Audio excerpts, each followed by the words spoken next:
Mesdames, Messieurs, bonjour. Très heureux de vous retrouver pour notre émission. Il ne faut pas prendre les agriculteurs pour des... Gabriel. Décès. Oui, pour des cons, il faut le dire. Alors, justement, Gabriel Dufour, responsable de communication d'Agridé, merci beaucoup d'être ici. À vos côtés, Julien Dive. Merci, Julien. Bonjour. Député donc de l'Aisne. Quelle couleur politique? Les Républicains. Eh oui. Et juste à ma droite, David Portales. Bonjour, David. Bonjour. Président de JLHD. JLHD, c'est quoi? JLHD, c'est une PME aquitaine d'une quarantaine de personnes qui aujourd'hui développe en France de l'agrivoltaïsme en position de quasi-leader. On a une trentaine de projets, 200 à 250 agriculteurs qui travaillent avec nous. Et pour nous, un bon projet, c'est un projet avec un collectif d'agriculteurs et un bon projet agricole. À vos côtés, Nathalie Dedieu. Alors Nathalie, je te laisse te présenter. Eh ben, je suis donc Nathalie Dedieu et je suis une utilisatrice de Twitter, une inconditionnelle de Twitter. C'est pour ça que je suis là aujourd'hui. Je ne suis pas née sous X, je suis née sous Twitter. Bon, et tu es membre de...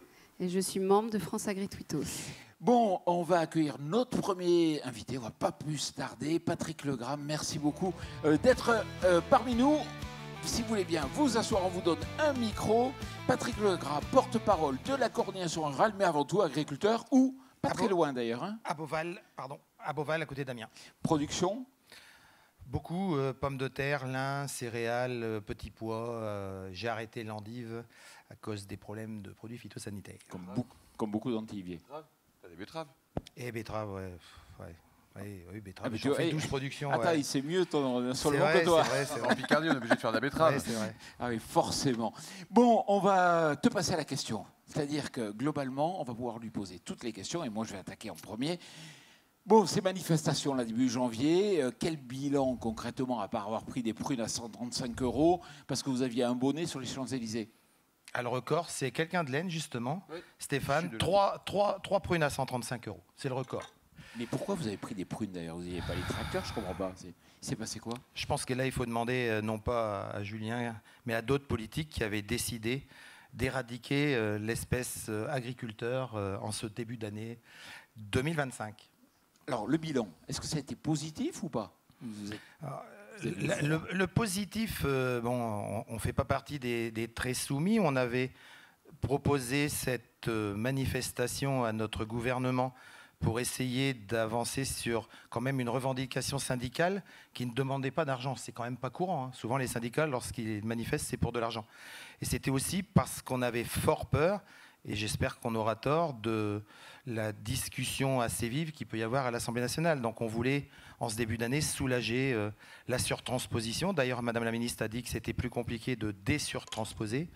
Et on voulait reprendre ce qu'avait dit Monsieur Attal aussi, puisqu'il avait parlé de la possibilité d'étudier la sortie de l'agriculture de l'OMC et évidemment l'OFB. Et c'était avant les propos du super syndicaliste qui là sont en train et ont réavivé déjà les problèmes, puisque dans l'Oise, puisque c'est en Picardie, moi je suis aussi président de région, on a déjà perdu quelqu'un qui, à cause d'une visite de l'OFB avec des propos cinglants, s'était suicidé. Concrètement, aujourd'hui, vous n'avez pas gagné grand-chose et vous avez bon espoir de gagner quelque chose d'ici le Salon de l'Agriculture? Moi, je la vois, l'histoire. Ils vont vous faire patienter, ils vont vous dire au Salon, et puis au Salon, vous allez vous mettre d'accord comme l'an passé. Alors, on va faire un raccourci sur tous les plateaux télé que j'ai pu faire.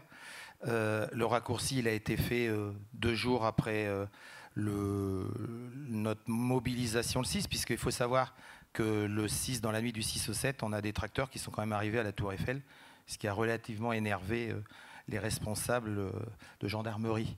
On a dit, puisqu'on s'est donné du temps, et on avait eu un président qui, l'année dernière, était venu en bras de chemise pour dire qu'il allait trouver des solutions à la crise agricole. Bon, on n'a pas trouvé grand-chose. Hein.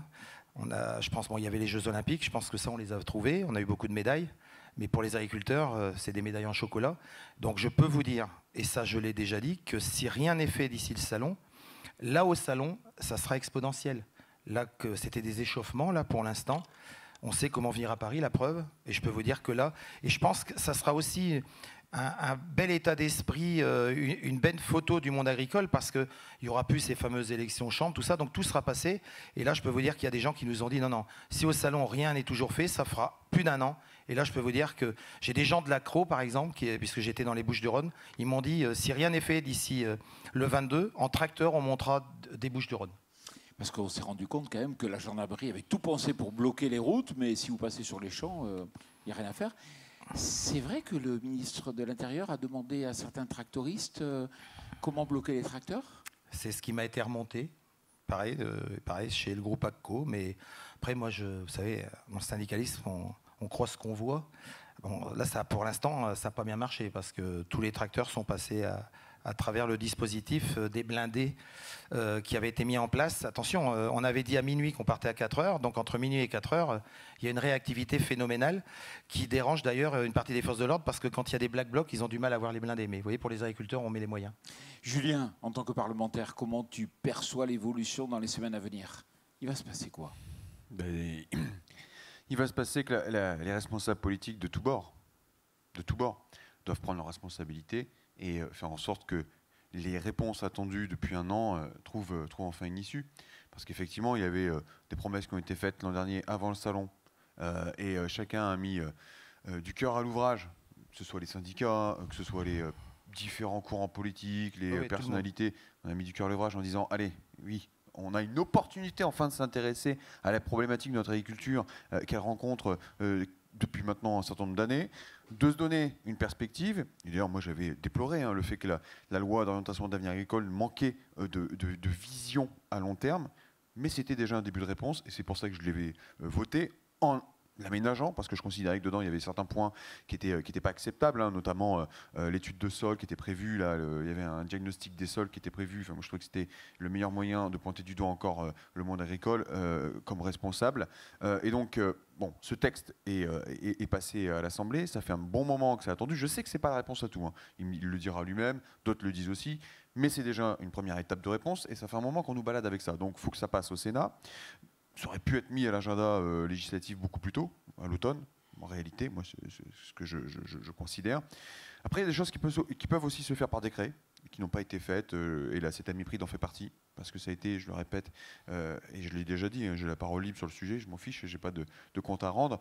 Ça a été interdit par décret, c'était une extension de la loi Pompili, et qui s'est appliquée à l'acétamiprid. Et c'est un sujet important, parce que l'acétamiprid, aujourd'hui, ça touche beaucoup de filières.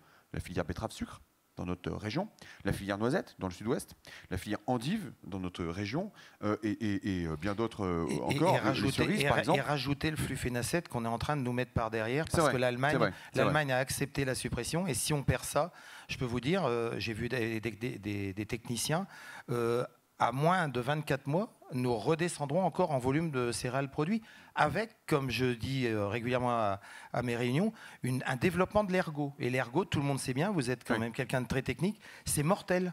Donc il ne faut pas en parler, je ne suis pas d'accord. Il faut qu'on trouve des solutions, et on en a bien parlé aujourd'hui, la transition écologique, il faut aller vers. Ça, on en est d'accord, mais pas à n'importe quel prix.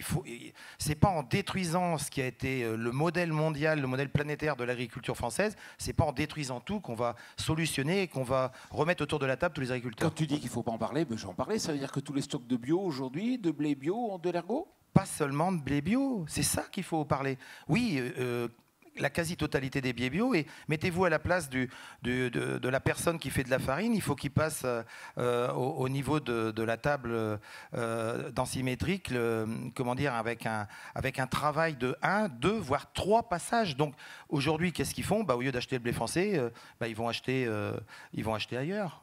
Donc non, il faut qu'on mette tout sur la table. Chaque année, évidemment, l'aspect climatique est important. On a des années de sécheresse, on a des années comme cette année de pluie.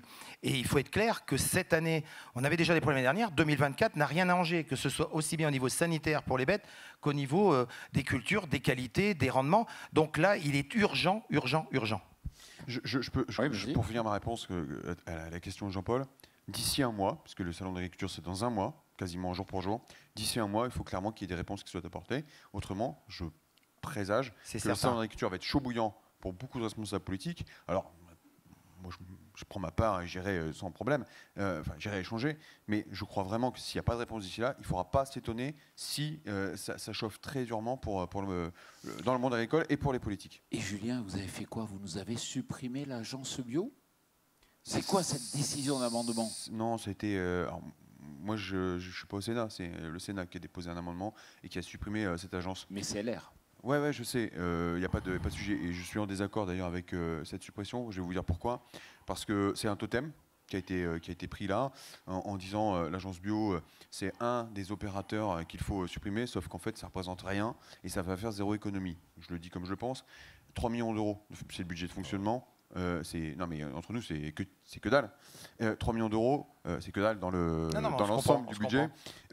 Et de plus, ça va être les missions, le personnel, l'action va être transférée à France Agrimer, dont on sait d'ailleurs que France Agrimer ne fonctionne pas non plus très bien. Donc économie zéro. Et moi je suis en désaccord, et je l'ai dit à l'auteur de l'amendement, que je trouvais que c'était un indice. Oui, on est d'accord sur pas mal de sujets, mais là je trouvais que c'était dommage de pointer du doigt en plus la question du bio. On sait que les acteurs en bio, quels qu'ils soient, sont déjà pas bien depuis ces dernières années, avec un marché qui s'est effondré.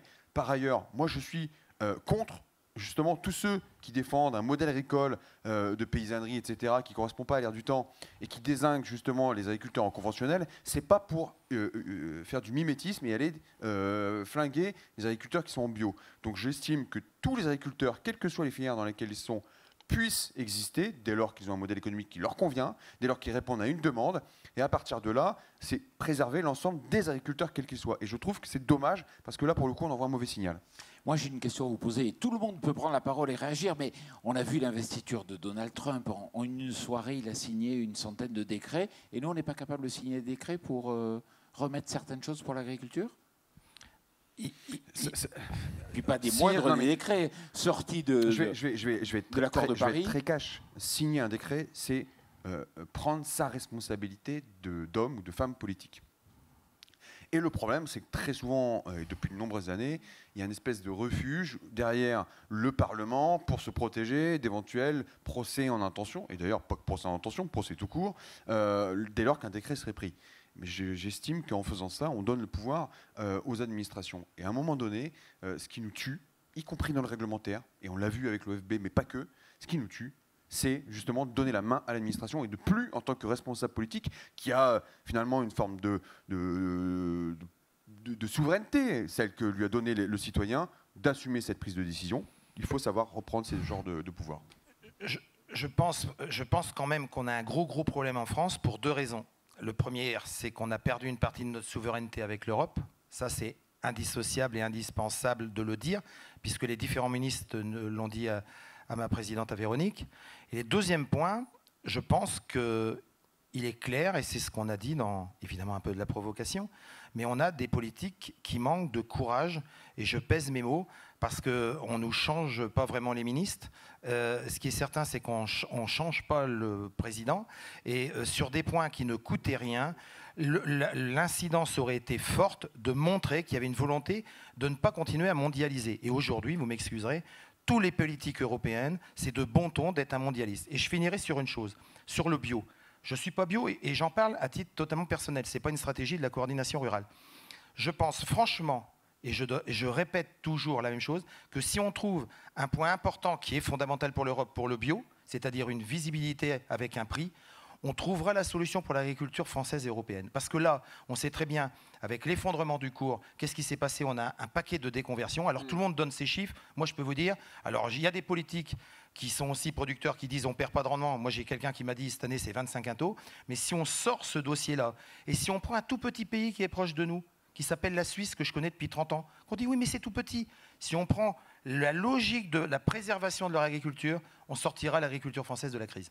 David. Oui, alors c'est pas facile de rattraper. Ouais, c'est technique là. Ah oui, non, moi c'est des sujets quand même beaucoup plus légers parce que globalement c'est d'ailleurs plutôt des choses positives pour l'agriculture et les agriculteurs. Mais il se trouve qu'on a un lien avec la CR parce qu'un de nos premiers projets qui est sorti, il est sorti dans le 47. C'est un très gros projet qui est une chambre d'agriculture qui vous est acquise. Et on a eu un fort soutien du président de la Chambre, du syndicat, et y compris pendant la loi APER, on a eu aussi des vues communes sur votre vision de ce que c'est que l'agrivoltaïsme, c'est-à-dire non pas une définition, mais une initiative de vos adhérents, c'est-à-dire la liberté d'entreprendre avec de bons projets agricoles. Ça me permet donc de vous poser une question, mais d'ailleurs de vous poser une question à tous les deux, parce que vous êtes tous les deux concernés. Et il y a un projet dans l'Aisne. Alors, il n'y a pas un projet, il y a une réalisation dans l'Aisne. Que je connais bien. Alors, il faudra qu'on vienne vous voir pour vous montrer ce qu'on fait aussi. Ah, mais je vous le dis. On n'est pas là pour faire du business. Non, voilà. En fait, aujourd'hui, on a une ministre de l'Agriculture qui s'est prononcée il n'y a pas très longtemps au Sénat sur l'agrivoltaïsme, qui a répondu à une question de la France Insoumise et qui a répondu d'une manière qui n'était pas... Qui n'était pas franche, pas claire, qui était surtout pas très favorable et qui se montrait une méconnaissance assez franche et fraîche de nos sujets. Et nous, évidemment, on fait ce qu'on peut pour monter des notes d'explication, mais on reste un développeur, donc on est de parti pris. Par contre, c'est le rôle des syndicats agricoles aussi de partager leur position. On sait que la vôtre, elle est plutôt en tout cas ouverte sur le sujet, toujours dans le souci de recherche de qualité des projets. Donc ma question s'adresse à vous deux, puisque vous connaissez un peu aussi la ministre de l'Agriculture, puisqu'elle n'est pas trop loin de chez vous. Et donc, est-ce que vous allez défendre l'agrivoltaïsme auprès de la ministre? C'est bien, il y a le salon dans pas longtemps, ce sera l'occasion de le faire sur notre stand, si vous le voulez bien. L'agriculteur. Très, très, très court. Nous, on est pour la liberté d'entreprendre. On est pour la liberté et la stabilité de l'agriculteur de fonctionner, évidemment, avec l'agriculture, c'est-à-dire les produits agricoles, mais si l'énergie est un complément qui permet de stabiliser et de transmettre, c'est notre volonté. Mais nous sommes agriculteurs libres. Et je comprends la ministre qui peut être parfois embringuée dans des organismes plus mutualistes. Mais nous, c'est clair, la différence aujourd'hui avec d'autres syndicats, c'est qu'on est pour la liberté d'entreprendre, évidemment dans un créneau et dans une façon pas anarchique de construire et de monter des projets. Mais je pense que c'est la grosse différence avec peut-être d'autres syndicats où après vous aurez quelqu'un de la Chambre d'agriculture, vous pourrez lui poser la question. Mais nous, par exemple, dans la Somme, oui, il y a automatiquement une certaine organisation qui vient d'un organisme. Mais voilà, je dirais que ça, mais ce n'est pas notre volonté. Nous, voilà, on est d'accord, on signe. Oui, j'ai une question pour Patrick Legras. Mais il y avait une réponse. Pardon. Alors on va laisser peut-être Julien Dive parlementaire. Excusez-moi. Mais garde ta question, Gabriel. Tout ce qui est intelligent est bon à prendre en réalité. Et si c'est intelligent de développer sur des territoires donnés de manière économiquement aussi pertinente pour le porteur de projet, je pense à l'agriculteur, et notamment dans la logique de l'agrivoltaïsme, de ne pas empiéter sur des terres arables et donc d'avoir une cohérence d'ensemble pour l'ensemble de l'exploitation, c'est bon. C'est bon signe. Et je vais vous dire, je vais même aller plus loin dans ma réflexion, à l'Assemblée, on est quelques-uns à travailler sur cette question-là de manière transpartisane. Notamment, c'est Pascal Lecamp, qui est un député qui a pris l'initiative. Et on organise régulièrement des réunions, j'y participe, pour porter justement ce sujet d'agrivoltaïsme, donc pas de sujet. Gabriel, ta question, c'est le moment. Donc pour Patrick Legras, sur les modes d'expression de votre syndicat, mais qui est aussi un mode qui est utilisé par les autres syndicats, qui est souvent de la manifestation, parfois de la violence, des prises de parti parfois un peu violentes. Est-ce qu'on ne doit pas réinventer un petit peu le syndicalisme ne doit pas se renouveler un petit peu sur ces façons? Là, je parle vraiment de la forme, c'est-à-dire le fond. Je comprends tout à fait vos revendications, elles sont tout à fait légitime. Mais est-ce qu'il n'y a pas de nouvelles façons finalement de s'exprimer pour être entendu, peut-être un petit peu plus loin et pas toujours sur de la défensive? Et excusez-moi, je prolonge juste avec une deuxième question, mais Nathalie pourra peut-être rebondir dessus. Sur votre communication sur X, Twitter, qui est extrêmement agressive et par là, qui ne donne pas peut-être une image, en tout cas, de votre syndicat, qui est représentatif de ce que vous êtes vraiment. C'est vrai, Patrick, t'es cash. Et encore, c'est plus que cash. C'est sympa de m'avoir invité au dernier moment parce que ce n'était pas prévu et je suis content que tu me poses la question. On est dans la provoque, mais pas... Alors, peut-être que vous le jugez méchante, puisque vous êtes peut-être les deux personnes ici, ou les trois, ou parfois je suis rentré dedans. Pourquoi ? Parce que, par exemple, je vais prendre l'aspect photovoltaïque. Sur le dossier qui nous a intéressés dans la Somme. Aujourd'hui, la démarche et la part qui est de l'agriculteur, pour nous, elle n'est pas suffisante. Pourquoi ? Parce qu'aujourd'hui, faire un montage de cette manière avec les investissements et l'organisation que ça demande, l'agriculteur, le gain pour l'agriculteur, nous jugeons la coordination rurale qu'il n'est pas suffisant. Pourquoi ? Parce qu'on nous a donné les éléments du retour d'investissement sur d'autres intervenants. Et je dirais que ça, parce que je sais comment ça se passe. Nous, on nous le dit. Voilà. Et ça, c'est pour ça. Alors, c'est vrai que je suis dans la provoque gentille. Maintenant, vous le voyez beaucoup moins, parce qu'avec le temps, on apprend aussi à se prendre des cartouches, donc on en donne moins. Mais aujourd'hui, quand vous prenez l'exemple de Trump et ce dont on parlait, vous faites la même démarche en France, vous avez tous les tribunaux et tous les avocats du monde à vos trousses. Je pense que le contexte actuellement de Trump, qui a déjà fait 4 ans, qui a eu 4 ans de réflexion, c'est quand même important. Et on dit nous-mêmes, parfois on est dedans, on ne se rend pas compte de ce qu'on peut dire ou de ce qu'on peut faire. Je pense que ça va amener obligatoirement, tout au moins les syndicats, les politiques et les chambres d'agriculture ou les ministères à travailler automatiquement différemment. Pourquoi ? Parce que, comme j'ai pu dire tout à l'heure, des réunions, on en a eu des dizaines avec les ministères, on en a eu énormément avec les préfets, puisque j'ai encore échangé la semaine dernière avec les préfets. Avant d'aller à Paris, je voulais aller pas dans l'Aisne, mais je voulais aller dans le Nord-Pas-de-Calais. Ça s'est pas trop bien passé avec un préfet, mais je leur ai dit, le problème, tout le monde a fait son job. On ne peut pas le refaire tous les ans. Mais voilà, qui aura le courage, non pas d'être Trump, parce que même la coordination dit que ce n'est pas forcément à ce point-là, parce que quand on parle il a parlé de sa concurrente, je pense que non, il y a des choses, même si vous nous le reprochez, on n'est quand même pas à ce point-là, mais ça donne automatiquement une certaine pression sur la France, une pression sur l'Europe, et je vais même provoquer de dire que cette pression, notre Europe va dire, mais avec 700 millions d'habitants, eh ben vous allez voir comment on va parler aux États-Unis. Et c'est là le danger, parce que Trump, il le fait exprès, Elon Musk, sur certains comportements, parce que j'ai regardé le débat très tard hier soir, il y a de la provocation exprès, explicite, qui a déjà fait réagir des politiques et des syndicats chez nous. Est-ce qu'on tombera dans le piège ? Je vous le dis franchement, si on tombe dans le piège, on est mal barré en agriculture en Europe. Nathalie. Oui, justement, je voulais rebondir sur ce que vient de dire Gabriel. Tu vas en prendre encore. Je voulais te demander, Patrick, pourquoi cette façon de communiquer, alors que quand on t'a rencontré dans la vraie vie, on a vu que tu étais quelqu'un de très bienveillant, très agréable. Pourquoi cette agressivité sur les réseaux, alors qu'on pourrait penser que quand on explique les choses calmement, factuellement, posément, on est plus écouté et on peut davantage construire ensemble, et on pourrait construire à certains moments, même sur certains sujets avec toi, alors que là, on est dans l'affrontement. T'es un gars sympa, sauf sur les réseaux. Alors, je pense que vous avez vu une certaine évolution puisque les problèmes, c'était surtout l'année dernière, avec la visibilité que l'on a eue du monde agricole, c'est-à-dire tous les syndicats, et aussi de la coordination rurale. C'est vrai qu'on n'avait pas de visibilité, et ça, on ne peut pas aujourd'hui, avec le recul, avec notre âge, on le comprend mieux, mais on était beaucoup plus agressés qu'on agressait. Alors, c'est vrai que, évidemment, vous faites partie peut-être... Il y en a quelques-uns, allez, il y en a encore 3, 4, voilà, mais il y avait le contexte. Après, le contexte, c'était pas sur les personnes, c'était sur un système, puisque bon, t'étais pas sur les mêmes sociétés. Et il faut savoir que nous, ce qu'on prend, c'est-à-dire que quand vous faites partie des interpros, quand vous êtes marqué du doigt parce que vous êtes de la coordination rurale, que vous êtes souvent seul, bon, maintenant ça change, mais il y a tout cet aspect que quand on trouve la cartouche facile, on se la met, et j'ai toujours dit, et on a échangé, il n'y a jamais d'arrière-pensée.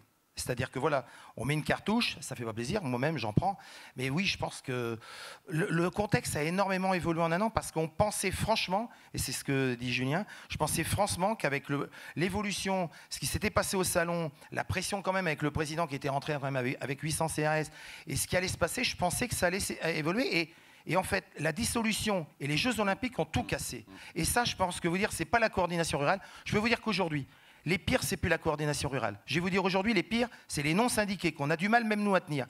Et quand je vous dis que ça va mal se passer au mois de février prochain, ça ne sera pas forcément la coordination rurale. J'ai vu des gens dans le 04, il n'y avait pas de syndicat. Ils ont dit, on montera à Paris et vous allez voir ce qui va se passer. On ne peut pas continuer comme ça, avec les loups, avec le manque de prix, avec le contexte, la pression des villes. On ne peut pas continuer. Donc, je pense que oui, on a vulgairement, on a devancé pour se faire repérer l'année dernière. Et je peux vous dire qu'aujourd'hui, la coordination rurale, elle est plus à calmer. Si vous voyez la campagne électorale, puisque je suis je suis tête de liste, je peux vous dire qu'on n'a pas du tout le même comportement en ce moment. Parce qu'on veut calmer les gens. Nathalie, moi je te renvoyais la balle un peu.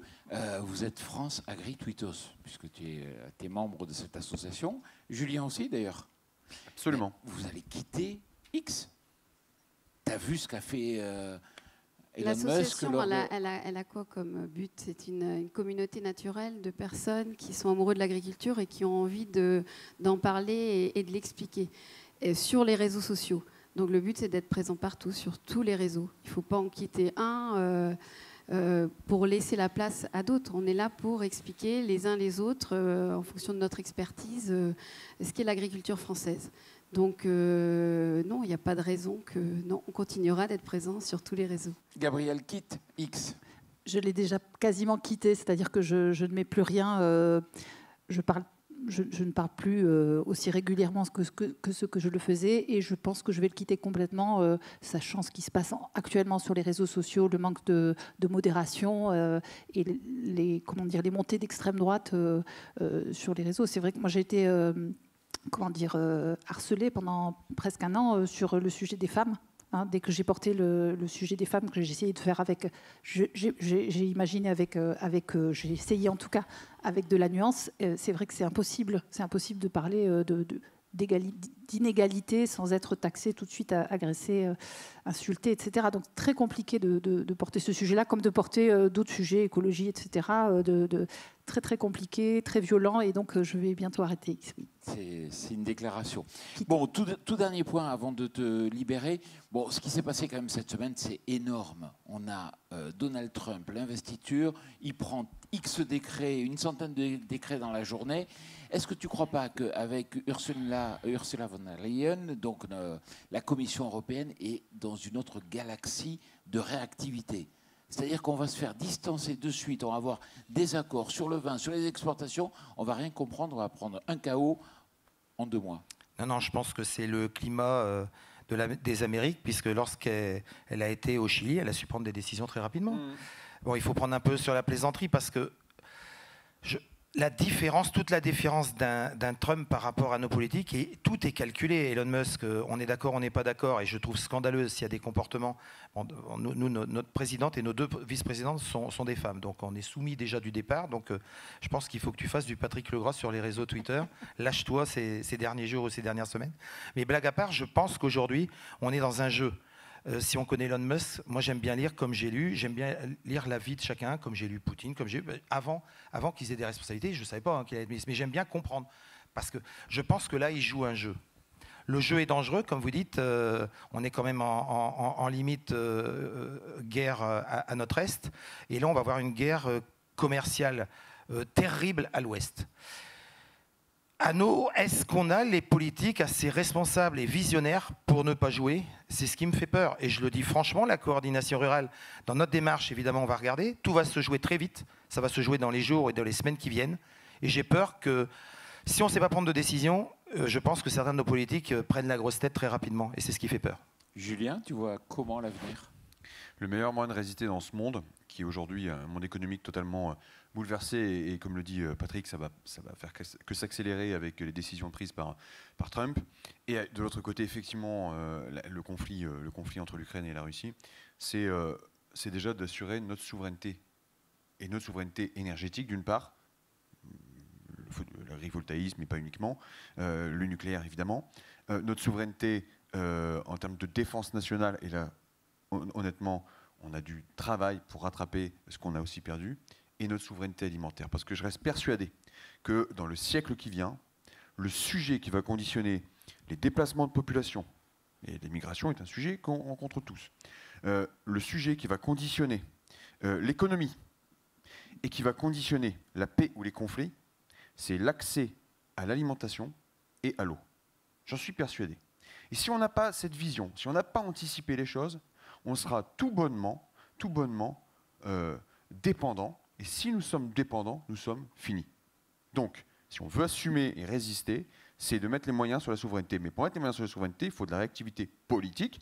Je prends ma part. Il faut de la réactivité économique et donc d'avoir aussi une logique de défendre nos intérêts nationaux. Et ça, j'envoie le message aux industriels, y compris français, qui délocalisent dans des pays de l'Est. Patrick, on va te Oui, c'est pas toujours simple.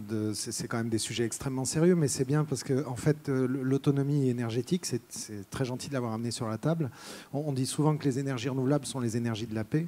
D'abord parce que d'un point de vue industriel, on peut tout produire chez nous, à peu de choses près.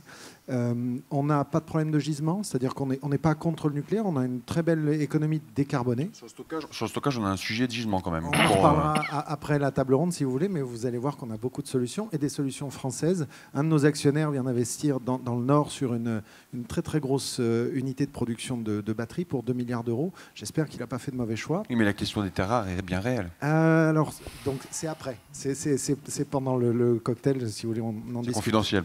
Voilà. Oh, non, c'est juste qu'on n'a pas le temps et qu'on doit accueillir notre second invité. On est au moins un élément d'indépendance parce que le vent, le soleil... On n'a pas besoin de l'importer ni de la Chine, ni de la Russie, ni de tous les endroits d'où on va chercher l'uranium. On n'oppose pas les deux, mais ça fait quand même partie des axes sur lesquels on vous attend aussi. Pardon, mais juste 3 secondes pour répondre à la question de la dépendance. Et on parlait des terres rares. Moi, je connais des laboratoires, parce que j'avais une vie passée dans le privé, sur la recherche et le développement, des laboratoires qui travaillent justement sur des nanomatériaux pour s'affranchir de ces terres rares. Le problème qu'on a aujourd'hui, c'est de faire confiance et de mettre les moyens sur la recherche et le développement, que ce soit public ou privé. Bon, Patrick, merci beaucoup d'être venu ici. Et puis on retient l'idée que tu es un mec sympa. Merci. Alors. Voilà. Ouais. Et sauf sur X alors. Sauf sur X. Et on va accueillir notre second invité. J'ai le plaisir d'accueillir Luc Servant, donc qui est vice-président Chambre Agri France et en même temps président de la Chambre régionale d'agriculture d'Aquitaine, Nouvelle-Aquitaine. Luc, merci d'être là. Et en plus, c'est super compliqué parce qu'on est en pleine période électorale, on va dire ça, et tu ne peux pas tout dire. Donc, tu as le droit de sortir du joker de temps en temps. Il y a un enjeu qui est important, c'est les élections. Alors, on en est où déjà au point de vue date ? Alors effectivement, un enjeu important pour le monde agricole dans les jours et les semaines qui viennent là aussi, c'est les élections Chambre d'agriculture et les conséquences que vont avoir ces élections. Le débat qu'il y a eu auparavant, on a parlé de la situation de l'agriculture et donc les chambres ont un rôle crucial, essentiel de par leur mission, mais aussi de représentation du monde agricole. Et quand le contexte est difficile ou la profession est en crise, il est important d'avoir une représentation forte. Alors au niveau des dates, pour revenir à la question, le vote est en train de se faire. C'est pour ça que j'ai le devoir d'une certaine réserve sur un certain nombre de sujets, mais parler des chambres d'agriculture, il n'y a aucun problème. Le vote se fait du 15 au 31 janvier. Le matériel de vote, comme on dit, arrive chez les agriculteurs et chez l'ensemble des votants. Il n'y a pas que les agriculteurs, toutes les composantes de l'agriculture sont représentées dans les chambres d'agriculture. Sauf qu'il a été affranchi au tarif le plus bas, ce qui n'est pas fameux. Voilà, affranchi au tarif le plus bas et n'est pas encore arrivé. Donc il arrive ces jours-ci. Le vote peut se faire jusqu'au 31 janvier, soit par correspondance, soit par vote électronique. Et je crois qu'il vaut mieux le faire par vote électronique parce que si le courrier met un peu de temps à revenir et qu'il met en plus un peu de temps à repartir, il risque de ne pas être arrivé à temps. Donc nous, on conseille plutôt à l'ensemble des votants de le faire par vote électronique. Très bien. La promulgation officielle des résultats, le 8 à partir du 6 février. Donc fin du vote le 31 janvier. Alors le temps que le courrier, effectivement, pour ceux qui votent par correspondance, revienne jusqu'à la préfecture, puisque ce sont les préfectures de départements qui gèrent tout ça. À partir du 6 février, donc, il y a dépouillement du vote par correspondance et puis annonce des résultats du vote électronique. Et donc le résultat doit être annoncé entre le 6 et le 8. Mais généralement, le 6 au soir, on a à peu près l'ensemble des résultats des chambres d'agriculture départementales. Le 6, ce sera officieux. Le 8, ce sera officiel, c'est ça. Mais déjà, le 6 au soir, on saura qui a gagné, qui a perdu, quels sont les enjeux. Alors les enjeux, je le disais, sont cruciaux parce que derrière, par rapport à la situation, la représentation du monde agricole au travers des chambres d'agriculture et le rôle des chambres d'agriculture est primordial pour justement expliquer la situation. On a deux missions principales, les chambres. Représenter le monde agricole auprès de l'État, auprès des collectivités ou de l'ensemble des partenaires. Et c'est expliquer à tous ces partenaires quelle est la situation de l'agriculture de manière factuelle. Et dans la situation aujourd'hui, c'est ce qu'on dit, la conséquence de telle ou telle décision politique qui est prise en France, en Europe ou ailleurs, c'est ça sur les exploitations agricoles. C'est aussi représenter les agriculteurs qui sont répartis sur l'ensemble du territoire à des personnes qui n'ont pas toujours la relation, le contact avec le monde agricole qui est très diversifié, présent partout. Et donc ça, c'est notre mission au niveau des chambres d'agriculture. Et deuxième mission qui est aussi tout aussi cruciale, c'est accompagner les agriculteurs dans la vie de l'entreprise, mais ça va de la formation jusqu'à l'installation en tant que jeune agriculteur, toute la vie de l'entreprise agricole jusqu'à la succession. Et dans le cadre des enjeux aujourd'hui de changement climatique, de transition de l'agriculture, de souveraineté, on l'a dit, de questions de l'eau, questions énergétiques, enfin tous ces sujets, biodiversité, tous ces sujets, le monde agricole doit être accompagné. Il faut de l'innovation, il faut de la recherche, il faut du développement, ça c'est du rôle des chambres avec d'autres organismes agricoles. Donc les enjeux sont cruciaux et puis une forte participation à ces chambres. Ça appuie, ça rend légitime les élus des chambres d'agriculture, et ça c'est primordial. Et puis aussi une affaire de pognon, parce qu'on en parle beaucoup. Selon le résultat aux chambres, va dépendre. Alors il y a un deuxième aspect, mais effectivement ça qui correspond directement, qui concerne directement les syndicats et moins les chambres d'agriculture. Et là j'en parlerai peut-être de manière un peu plus large là-dessus. Mais effectivement derrière il y a le financement du syndicalisme qui s'appuie sur le résultat des chambres d'agriculture, parce que le vote aux chambres d'agriculture, les élections aux chambres d'agriculture, c'est aussi un test de représentativité. Et il y a à la fois les élus chambres d'agriculture, mais derrière, dans beaucoup d'autres organisations, dans beaucoup d'autres les commissions mises en place par l'État, par exemple, beaucoup d'autres commissions, la représentation du monde agricole se fait en proportion du résultat au niveau des chambres d'agriculture, des élections, et aussi le financement, effectivement, comme ça vient d'être dit. Des questions sur les chambres? Comment tu perçois ça, par exemple, Julien? Le déroulement des élections? Ouais. C'est un moment démocratique important parce qu'on a beaucoup d'agriculteurs qui attendent évidemment d'être accompagnés dans leur quotidien. Après, ça a été dit tout à l'heure en aparté par Patrick, il ne faut pas oublier qu'il y a la moitié des agriculteurs qui ne sont pas syndiqués. Donc là réside finalement une part de mystère, parce que les élections ne sont jamais faites tant qu'elles ne sont pas déroulées. C'est un élu qui le dit en plus. On peut s'attendre à tout. Maintenant, moi je trouve que ça se déroule plutôt bien. Il y a évidemment une confrontation, une concurrence légitime comme dans toute campagne, mais c'est aussi l'expression de la démocratie. Je trouve que c'est de bonne tenue, j'ai rien à dire, hein, c'est leur rôle. Et puis, encore une fois, j'ai pas envie de m'immiscer dans cela. Bon, en tout cas, ce qui est important, c'est de voter. Tu ne vas pas me contredire, Luc. Donc, il faut y aller, il faut voter. Et puis, on va finir par le cognac et le Bordeaux. Juste, pardon, alors, par rapport au sujet du vote, une des forces des chambres d'agriculture par rapport à d'autres élections professionnelles, c'est justement le taux de participation. On était autour de 50%, un petit peu en dessous de 50% il y a 6 ans, voilà, ouais, un petit peu en dessous de 50%. Par rapport à d'autres élections professionnelles, ça fait rêver, voire des élections aujourd'hui générales où on arrive à des taux forts. Ça veut dire que le monde agricole a envie encore de s'impliquer, a envie d'avoir des représentants. Et le message qu'on fait passer, mais comme ça vient d'être dit, il faut aller voter à ces élections parce que ça rend légitime, je le disais, derrière les élus, ça rend aussi plus fort les messages qui peuvent être passés. Donc essayons de conserver quand même cette force, ça c'est très, très important, d'un monde agricole qui se mobilise à ce moment-là et qui croit encore finalement dans ces outils de représentation. On finit par le Bordeaux, je crois que vous êtes sur Bordeaux aussi. Oui, on est sur Bordeaux, on connaît bien la Chambre d'agriculture de Nouvelle-Aquitaine, qui a vu beaucoup de nos projets. Alors moi, c'est pas vraiment une question, on travaille avec beaucoup d'agriculteurs, et puis aujourd'hui c'était le co-farming, donc ça nous parle beaucoup parce qu'on a des projets collectifs, donc on fait du co-farming avec nos agriculteurs. Et aujourd'hui, ils recherchent souvent, ils se tournent régulièrement vers les chambres d'agriculture parce qu'il y a beaucoup de monde qui bat la campagne et ils ont besoin d'aide et de conseils. Souvent, les chambres répondent par des chartes qui ont démarré il y a 2 ou 3 ans, parce qu'il faut du temps pour faire sortir des chartes. Et quand elles arrivent sur le terrain, elles sont désuètes et voire contre-productives. Alors qu'en fait, la plupart des agriculteurs, surtout ceux avec lesquels on travaille, qui sont plutôt des agro-entrepreneurs, sont des gens qui sont innovants. C'est tout ce qui a été dit dans la journée, c'est-à-dire qu'il y a une transition à faire, il y a des solutions à trouver. Et en fait, je pense vraiment qu'ils cherchent dans la Chambre des raisons plutôt d'espérer et donc de l'aide pour savoir vers quoi innover et vers quoi aller. Et il se retrouve plutôt avec quelqu'un qui a les 2 pieds sur le frein. Donc je ne sais pas quel sera le résultat en Nouvelle-Aquitaine, mais en tout cas, si pour le prochain mandat, on pouvait avoir une chambre d'agriculture innovante, on serait ravis. Mais c'est effectivement l'enjeu des prochaines élections et ce qu'on met en place aujourd'hui. On voit bien que les choses bougent très vite, que le monde change très vite, que les jeunes agriculteurs qui arrivent aujourd'hui n'ont pas les mêmes préoccupations, n'ont pas les mêmes projets.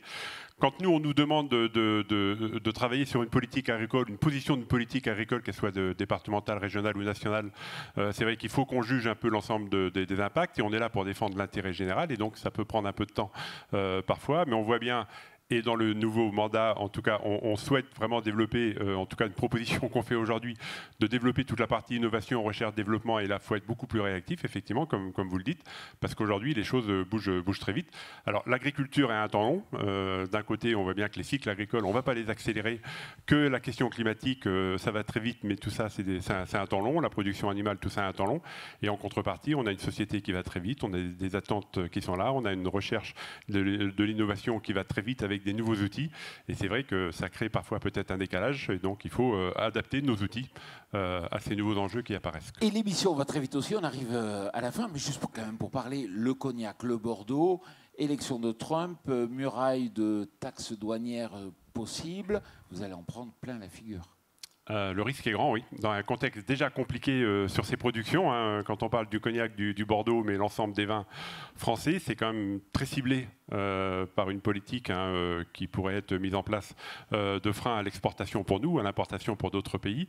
On l'a déjà testé avec le président Trump il y a 8 ans, où une de ses premières mesures avait été de mettre des taxes aux importations sur les spiritueux et le vin suite au problème des GAFA à ce moment-là. On le voit, comme ça a été dit tout à l'heure, que sa réaction est très rapide. On est dans des productions en difficulté. Le cognac, il y a quelques années, était une production qui se portait bien. Depuis quelques mois, la production est en crise et donc le moindre petit, le petit accroc peut accentuer cette crise. On l'a vu avec la Chine qui a commencé aussi à mettre des taxes à l'importation. Donc aujourd'hui, il y a quand même un regard fort, important, je pense, très ciblé sur les positions du président Trump. Qu'est-ce qu'il va faire là-dessus? Est-ce qu'il va prendre des mesures de rétorsion? Parce que sur des productions déjà en crise, l'impact peut être très lourd au niveau quand même de la région, entre autres. Dernier point, côté gouvernement, on peut espérer une réactivité à la hauteur des enjeux? Alors, 1, je ne suis pas au gouvernement. 2, je ne suis pas le porte-parole du gouvernement. Bien non, mais je précise quand même. Maintenant, ça ne m'empêche pas de porter les messages à celles et ceux qui seraient concernés au gouvernement. Moi, je retiens, premièrement, les vins et les spiritueux, c'est ce qui abreuve, sans mauvais jeu de mots, notre balance commerciale. Parce que sans cela, elle est déficitaire. Notre balance commerciale alimentaire, elle est complètement déficitaire. Ça, d'ailleurs, ça pose un vrai sujet sur la question de la souveraineté et de la dépendance. Maintenant, sur les vins et les spiritueux et les barrières que Trump avait mis et qu'il menace à nouveau de mettre, le sujet est clair. Trump, il ne fait plus de la politique. Trump, c'est un lobbyiste aujourd'hui de son pays et des intérêts de son pays. Et il n'est pas dans la négociation, il est dans le rapport de force. Donc ce champ est celui de la diplomatie. Il reste à savoir quelle option et quel positionnement aura d'une part la France, mais la France seule, c'est pas suffisant, c'est l'Union européenne. Et donc pour le coup, j'en vois le débat que tu transmets au gouvernement, mais même au-delà au président de la République, qui est de peser dans la balance au niveau européen pour que l'Europe réagisse de manière claire et que la France aussi. Mais attention, hein, c'est pas de la négo, c'est du rapport de force, encore une fois. Gabriel Dufour, merci beaucoup. Julien Dive, merci. Merci Luc d'être venu ici. David Courtales, merci. Et puis Nathalie Dedieu, merci aussi. Et surtout, merci à vous.